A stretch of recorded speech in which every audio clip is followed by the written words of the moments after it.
ஒரு காலம் வரும், அப்போது எழுச்சி மிக்க இளைஞர் சமுதாயம் உருவாகும். அது எழுந்து வரும்.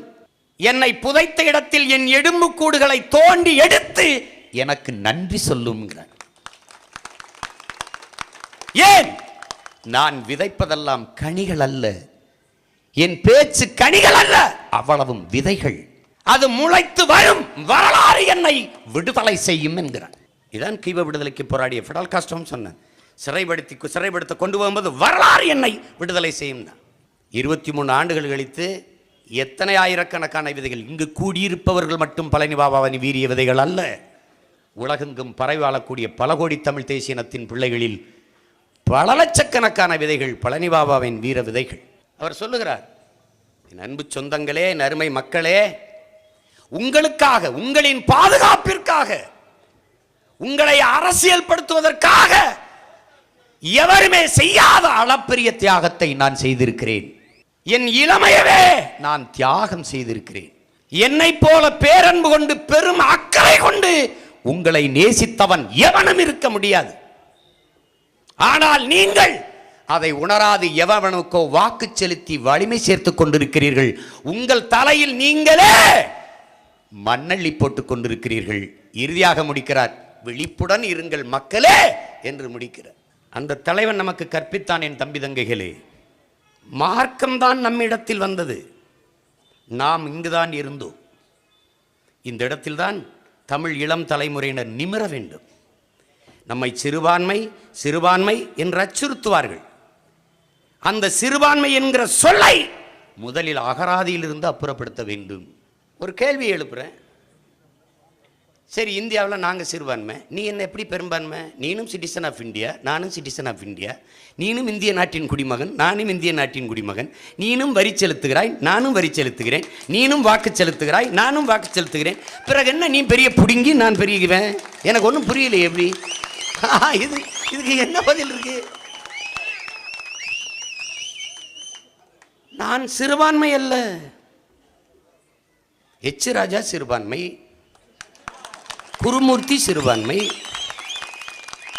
நீங்கள் தான் சிறுபான்மை. நாங்கள் தமிழ் பேரினத்தின் மக்கள். இதை புரிந்து கொள்ள வேண்டும். உளவியல் நோயாளிகளாக நம்மை பன்னெடுங்காலமாக ஆக்கி வைத்த அரசியல் தலைவர்கள். என் அண்ணன் பழனி பாபா சொல்கிறார், நம் மக்களிடத்திலே குறிப்பாக இஸ்லாமிய சொந்தங்களிடத்திலே அன்பாக ஒரு வார்த்தை பேசிவிட்டால் போதும், இவன் தான் நமக்கான தலைவன் என்று நம்புகிற ஒரு மனப்பான்மை இருக்கிறது என்கிற. ஒரே ஒரு நாள் இப்தார் விருந்திலே தொப்பியை போட்டு நோம்பு கஞ்சி கூட இருந்து குடித்து விட்டாலே இவன் நமக்கானவன் என்று நம்புகிற ஒரு எண்ணம். ஒரு நாள் உங்கள் மகன் எங்கேயாவது தொப்பியை போட்டு நோம்பு கஞ்சி குடிச்சு நீங்க பார்த்திருக்கீங்களா? 10 ஆண்டுகள்ல. ஆனால் என்னளவிற்கு இஸ்லாமியர்களில் உறவு கொண்டவன் ஒருத்தரை நீங்க பார்த்திருக்கீங்களா? என் மச்சான், என் தம்பியெல்லாம் நோம்பு கஞ்சி, மச்சான் நான் வரமாட்டேன், வீட்டுக்கு அனுப்பிடு. இவங்கள மாதிரி நீ நாடகம் போட வைக்காத.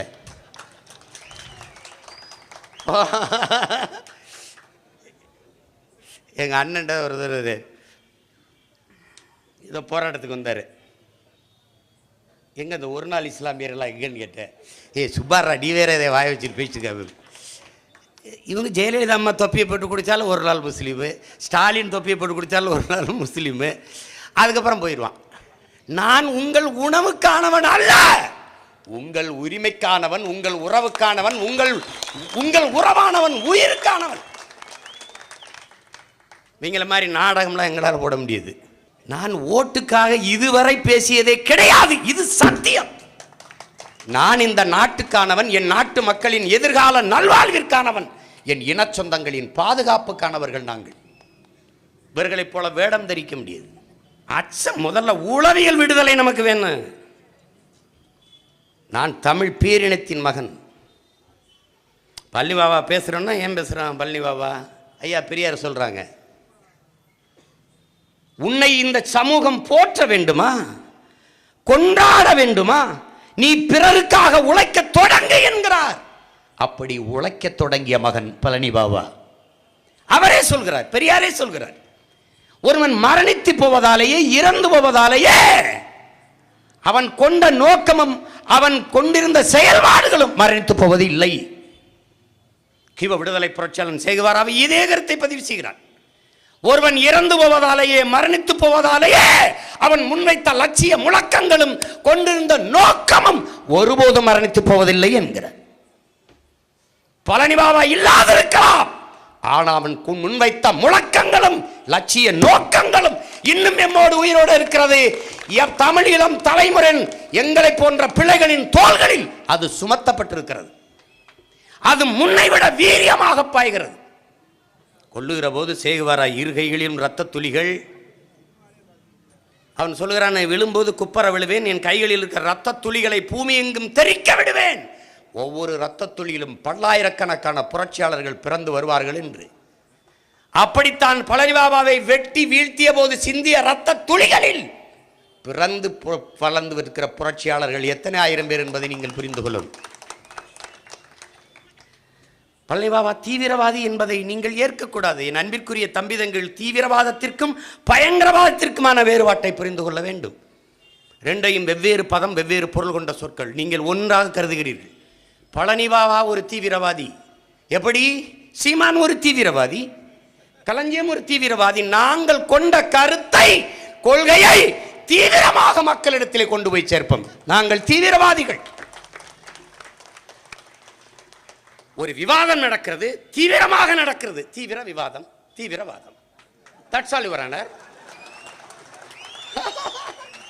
இது ரெண்டுக்கு வித்தியாசம் இருக்கு. பழனி பாபா என்கிற புரட்சியாளன் தமிழ் நிலத்தில் தன் கருத்துக்களை கொண்டிருந்த நோக்கத்தை, தன் லட்சியத்தை தன் இன சொந்தங்களிடத்தில் தீவிரமாக கொண்டு போய் சேர்த்தார். தன் கருத்துக்கு எதிர்கருத்தை தர்க்க ரீதியாக தீவிரமாக விவாதம் செய்தார். இது தீவிர விவாதம். அந்த கருத்துக்கு, அந்த தலைவன் எடுத்து வைத்த கருத்துக்கு எதிர்கருத்தை சொல்லி அவரை விவாதத்தில் வீழ்த்த முடியாதவன் அவரை வெட்டி வீழ்த்தினான். இது ரெண்டுக்கு இருக்க வித்தியாசத்தை பார்க்கணும். பழனி பாபாவை கருத்தால் வீழ்த்தி இருந்தால் அவனும் தீவிரவாதி. ஆனால் அவரை கருத்தால் வெல்ல முடியாது, கத்தியால் வெட்டி வீழ்த்தியதால் இந்த செயல்தான் பயங்கரவாதம் என்பதை நீங்கள் புரிந்து கொள்ளணும். எது பழனி பாபா செய்தது தீவிரவாதம்? பழனி பாபாவோட தீவிர விவாதம் செய்ய முடியாதல், அழித்து ஒழித்த செயல் இருக்கிறதே, அதுதான் பயங்கரவாதம். இந்த ரெண்டுக்கு வித்தியாசம் இருக்கு. சீமானை பேச விட்டு அவன் பேச்சுக்கு எதிர் பேச்சு நீ பேசணும். ஆனா திருநெல்வேலிகளே நுழையாத என்று சொல்வது அது பயங்கரவாதம், அது கொடுங்கோன்மை. இந்த ரெண்டுக்கு வித்தியாசம் இருக்கு. போட்டு குழப்பிக்கிறீங்க நீங்க. சர்வாதிகாரத்திற்கும் கொடுங்கோன்மைக்கும் வித்தியாசம் இருக்கு. சர்வாதிகாரம் என்பது நேரு செய்தது, காமராஜர் செய்தது, லீக்வானி செய்தது, எதிர்காலத்தில் உங்கள் பிள்ளைகள் செய்ய போற ஆட்சி அன்பான சர்வாதிகார ஆட்சி. சர்வாதிகாரம் என்பது, ஐயா இறையன் பண்ண சொல்றார், ஒரு நேர்மையாளன் சர்வாதிகாரியாகத்தான் இருக்க முடியும் என்கிற. நன்கு விளங்கிடணும். ஒரு ஓட்டப்பந்தயத்தில் ஓடுறவன் எப்படியாவது ஓடி அந்த வெற்றி கோட்டை தொடுன்னு சொல்றது இல்லை. இந்த ரெண்டு கோட்டுக்கு இடையில ஓடு. ஒன்று என்னென்ன 6 இதுக்குள்ள ஓடு, நீ 7 இதுக்குள்ள ஓடு, 8 இதுக்குள்ள ஓடு. ஓடுறவனுக்கே ஒரு கோடு இருக்குன்னா நாட்டில் கோடு இருக்க வேண்டாமா? அது சர்வாதிகாரம். கொடுங்கோன்மை என்பது என்ன? இப்போது நடக்கிற ஆட்சி தான் கொடுங்கோன்மை. சர்வாதிகாரம் வேறு, கொடுங்கோன்மை வேறு. நான் சொல்றதை நீ கைகட்டி நின்று கேளு, இதுதான் கொடுங்கோன்மை. நான் சொல்றது சரியா இருக்கா கேளு, எதிர்கருத்து இருந்தா சொல்லு, அது சர்வாதிகாரம். அது கருத்து சுதந்திரம், ஜனநாயகம், அதெல்லாம் இல்லை இந்த நாட்டில்.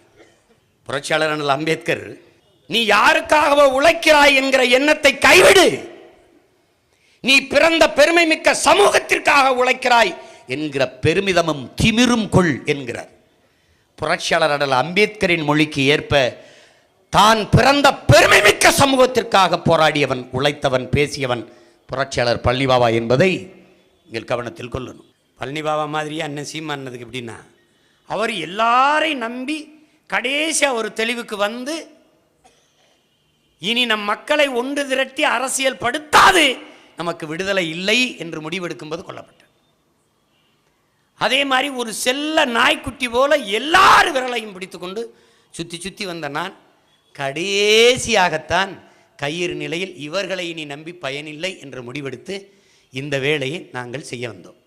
செய்து கொண்டே இருப்போம். எங்களால் முடியலையா இன்னொரு தலைமுறைக்கு கையளிப்போம். அவர்களால் முடியலையா அடுத்த தலைமுறைக்கு கடத்துவார்கள். ஆனால் இலக்கு ஒன்றுதான், எங்கள் இனத்தின் விடுதலை.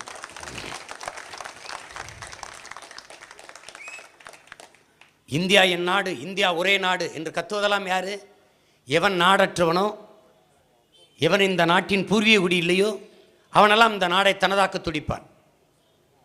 இந்தியா ஒரே நாடு, ஒரே ரேஷன் கார்டு, இதை ஏற்றது எவ்வளவு பெரிய தவறு? இந்தியா ஒரே நாடா? இல்லை, பல நாடுகளின் ஒன்றியம். அது மாநிலங்களின் அவை, மாநிலங்களின் ஒன்றியம். இது என் நாடு தமிழ்நாடு, அது அவன் நாடு கேரளா, அது அவன் நாடு கர்நாடகா, அவன் நாடு ஆந்திரா. இந்த நாடுகளின் ஐக்கியம்தான் இந்தியா. இந்திய மத்திய அரசுக்கென்று அதிகாரம் கொடுத்ததே தவறு. மத்திய அரசுக்கென்று ஒரு நிதி இருக்கா? ஒண்ணும் கிடையாது. மாநிலங்களின் நிதி தான் மத்திய அரசின் நிதி. எல்லா அதிகாரங்களையும் தன்னகத்தை குவித்து வைத்துக் கொண்டு ஒரு கொடுங்கோன்மை ஆட்சியை செய்வதை எப்படி சகித்துக் கொள்வது? புரட்சியாளர் அம்பேத்கர் பிராந்தியங்களின் மாநிலங்களின் உரிமைகளை, மாநிலங்களின் உரிமைக்கு முன்னுரிமை கொடுக்காது இந்தியா ஒன்றுபட்ட தேசம், வலிமையான தேசம் என்று கருதி கொண்டு செயல்பட தொடங்கினால் உள்நாட்டு போரை எதிர்கொள்ள வேண்டி வரும் என்கிறார். அதான் நடந்து கொண்டிருக்குது. அவர் ஒன்றை கேட்கிறார் தேசத்தின் குடிகளிடத்திலே, நாம் வாழுகிற நாடு முக்கியமா அல்லது நாம் ஏற்றிருக்கிற மதம் முக்கியமா? மதத்தை விட நாங்கள் வாழ்கிற நாடுதான் முக்கியம் என்று கருதினால் அது வேறு. ஆனால் நாட்டை விட நாங்கள் சார்ந்திருக்கிற மதம் தான் முக்கியம் என்று கருதிவிட்டால் இந்த நாடு நாசமாவதை எவனாலும் தடுக்க முடியாது என்று சொல்லுகிறார். இந்த நாட்டை ஒருவேளை இந்துக்கள் நாடு என்று ஆக்க துணிவார்களே ஆனால் இந்த நாடு சுக்கு சுக்காக சிதறுவதை எவராலும் தடுக்க முடியாது என்கிறார். இது நான் சொல்லல, அண்ணல் அம்பேத்கர். அறிவார்ந்த தமிழ் சமூகத்தின் பிள்ளைகள், உலக வரலாற்றில் இருந்து உணர்ந்து தெளியுங்கள். உங்கள் இனத்தின் வரலாற்றில் இருந்து உணர்ந்து தெளியுங்கள். ஏனால் வீழ்ந்துவிட்ட ஒரு இனம் வரலாற்றில் இருந்துதான் மீளெழுச்சி கொண்டாக வேண்டும். நம் அண்ணன் நமக்கு என்ன கற்பிக்கிறார்? அன்று ஆடும் மாடும் அவர்களிடத்தில், நாடும் நடப்பும் நம்மிடத்தில். இன்று ஆடும் மாடும் நம்மிடத்தில், நாடும் நடப்பும் அவர்களிடத்தில். இதுதான் ஆப்பிரிக்க கருப்பின மக்கள். அன்று நாடும் அதிகாரமும் எங்களிடத்தில் இருந்தது, அவர்களிடத்தில் பைபிள் இருந்தது. ஒரு நாள் எங்களிடத்தில் பைபிள் வந்தது, குனிந்து படித்தோம், நாடும் அதிகாரமும் அவர்களிடத்தில் போய்விட்டது. இதுதான் இங்கே நடந்தது. அதுதான்